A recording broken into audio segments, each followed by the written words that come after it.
Welcome back to DevOps Genius Zone. Today, we are covering Kubernetes network policies.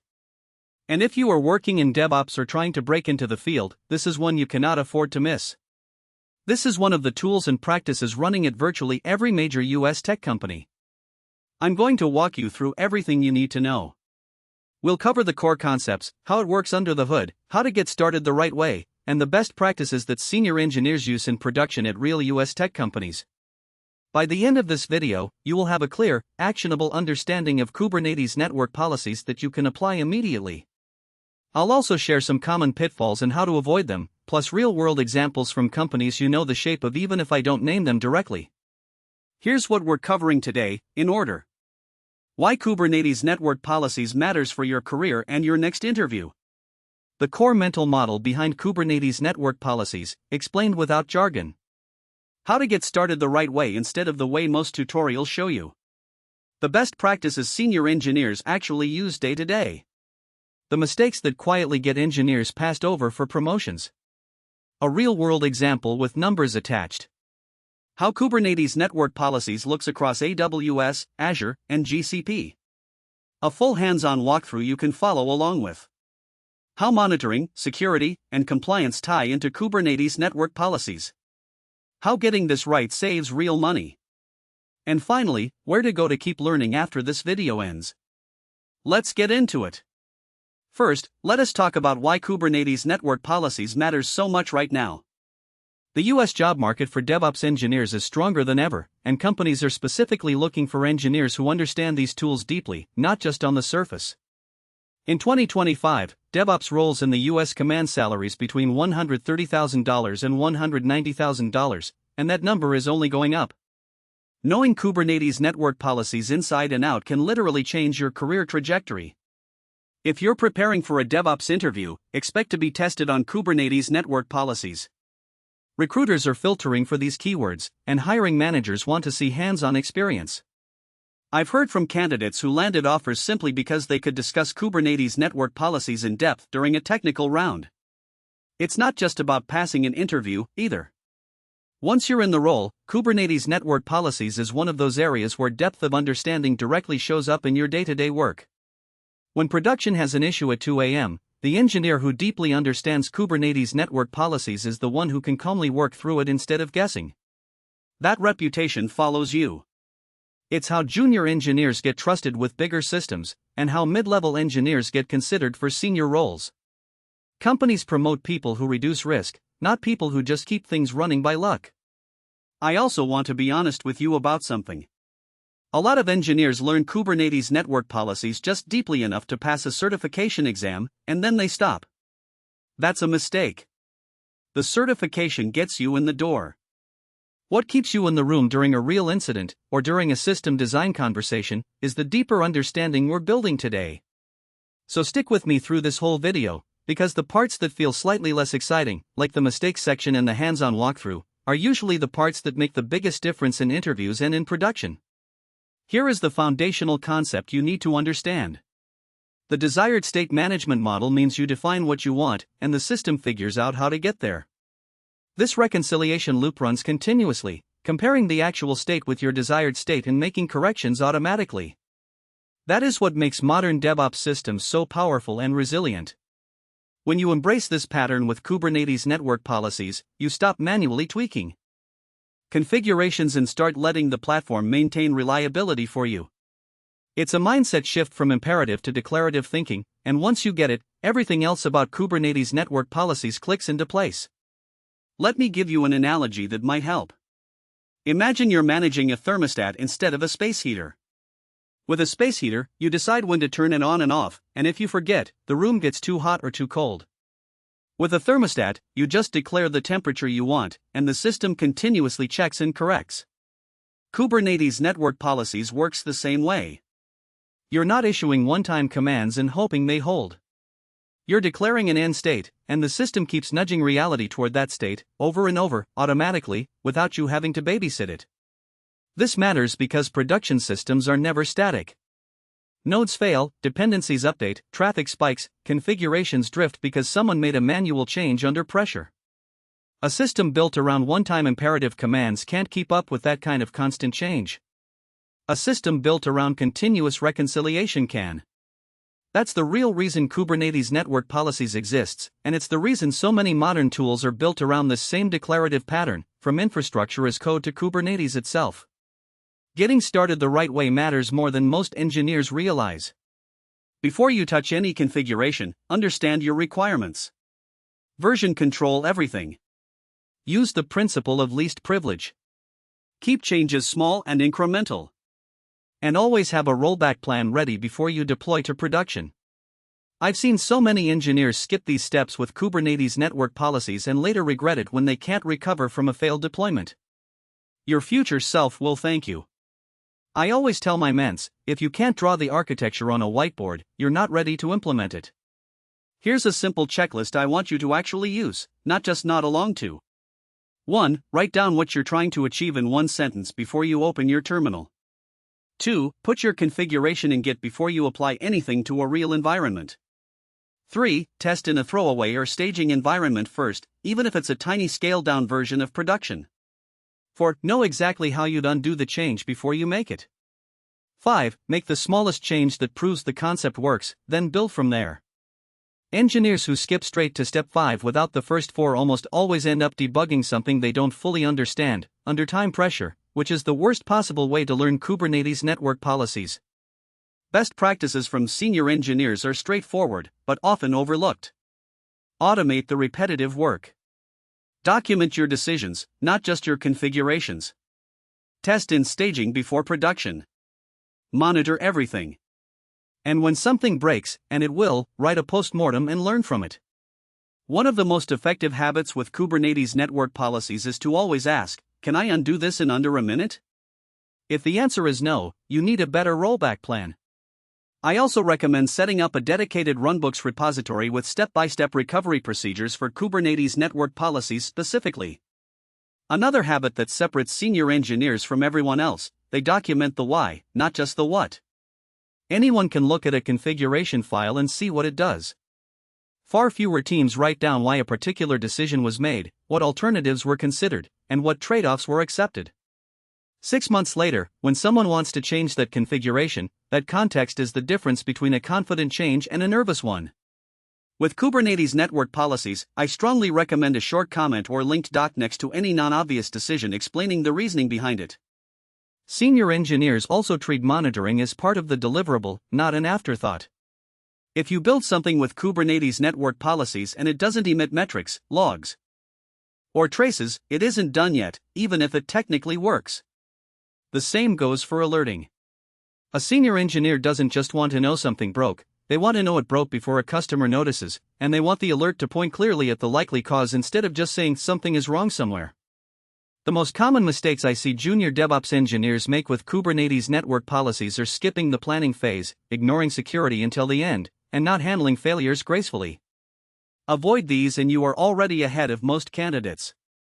For example, never leave sensitive credentials in plain text, even in internal repositories. Use a secret manager or vault solution from day one. Another mistake is logging everything to standard output without a structured format. This makes troubleshooting Kubernetes network policies a nightmare. I've seen outages prolonged for hours because the logs were unusable. Spend time on your logging strategy from the start. A more subtle mistake I see, even from engineers with a couple of years of experience, is treating Kubernetes network policies as a one-time setup task instead of an ongoing practice. They configure it once, it works, and they move on and never revisit it.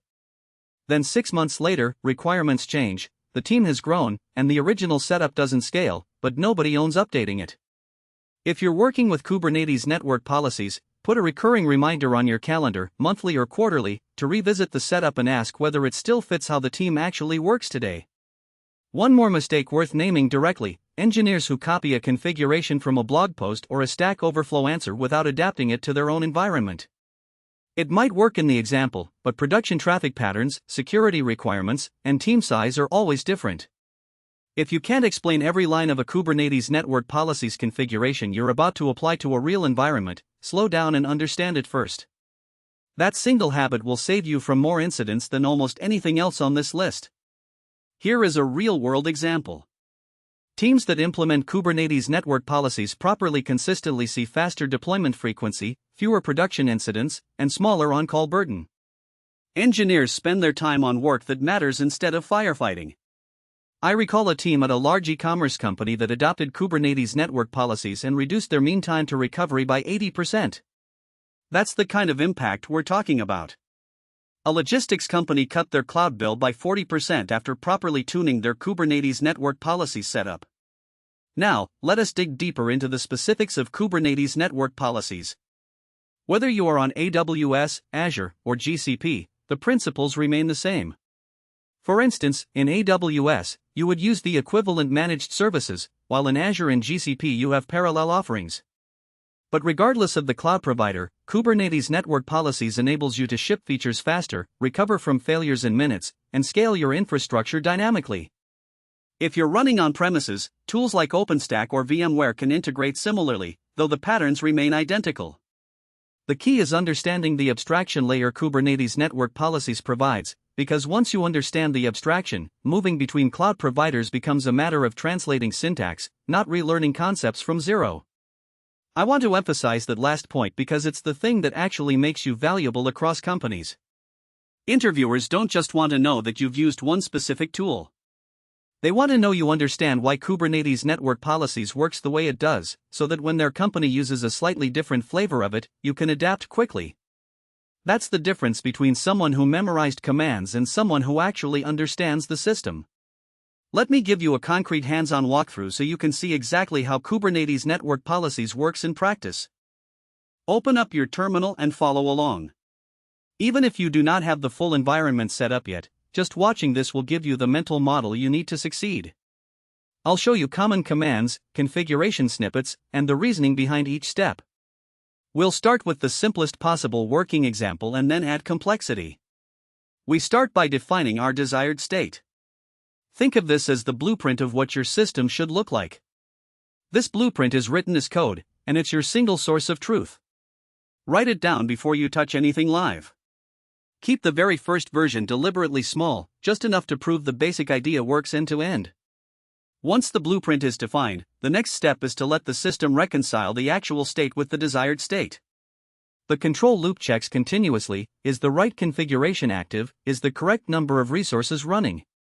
If something drifts, the system automatically brings it back into alignment. I'll demonstrate a simple drift scenario and how Kubernetes network policy self-heals. Imagine someone makes a manual change directly against production, bypassing your defined configuration. A well-implemented Kubernetes network policy setup detects the drift on the next reconciliation pass and either alerts you or automatically corrects it, depending on how you've configured it. From there, add one piece of complexity at a time. Get the basic version working, confirm it behaves the way you expect, then layer in the next requirement, whether that's scaling, security policies, or integration with another system. Engineers who try to build the fully complete version on their first attempt almost always get stuck debugging multiple unknowns at once. Building incrementally means that when something breaks, you know exactly which change caused it. Now, let us add monitoring on top of that. Tools like Prometheus and Grafana scrape metrics and show you dashboards. You can see request latency, error rates, and resource usage at a glance. Set alerts so you know immediately when something goes wrong, and with a well-implemented Kubernetes network policy setup, the system often heals itself before you even wake up. For a production system, I recommend tracking 4 golden signals: latency, traffic, errors, and saturation.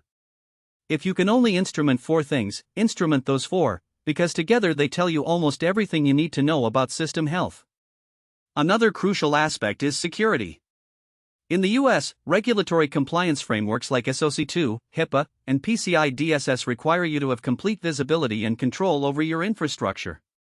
Understanding Kubernetes network policies helps you meet those requirements without slowing down development. Always follow the principle of least privilege, and regularly scan your container images and runtime environments for vulnerabilities with tools like Trivy or SNYK integrated directly into your CI pipeline.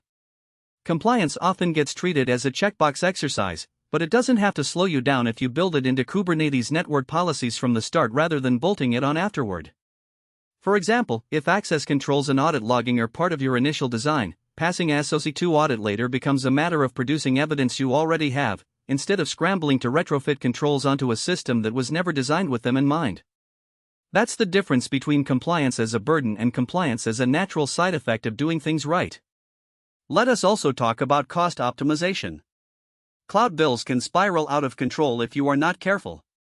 With Kubernetes network policies configured properly, you can set resource limits, schedule non-production environments to shut down at night, and use spot or preemptible instances for fault-tolerant workloads. These simple steps can cut your cloud spend by 30 to 50%.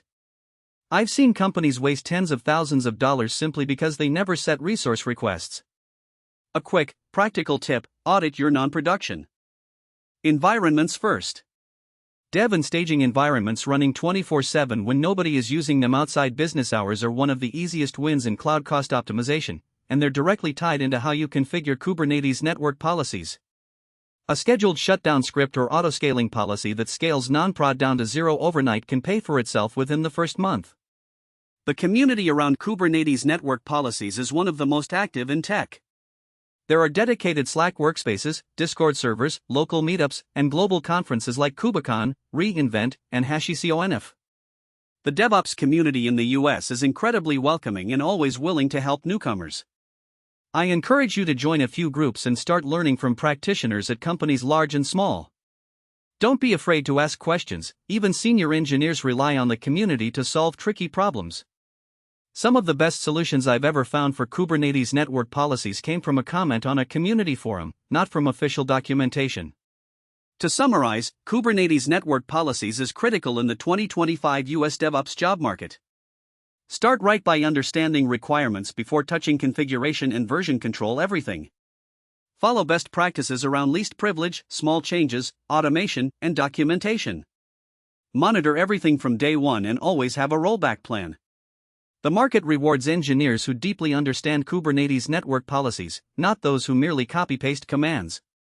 If you can demonstrate this knowledge in an interview, you'll stand out immediately. Before you go, here's your action item for today. Don't just close this video and move on. Open a sandbox environment, even a small local one, and rebuild the simplest possible version of what we walked through today with Kubernetes network policies. Hands-on repetition is what turns "I watched a video about this" into "I actually know how this works," and that difference is exactly what interviewers and senior engineers can tell apart in about 30 seconds of conversation. If this video helped you, please smash the like button. It helps DevOps Genius Zone reach more engineers in the US who are working to level up their skills and their careers. Subscribe so you do not miss a single video. We publish brand new in-depth DevOps content every single day. Drop your questions in the comments. I personally read and respond to all of them. See you tomorrow.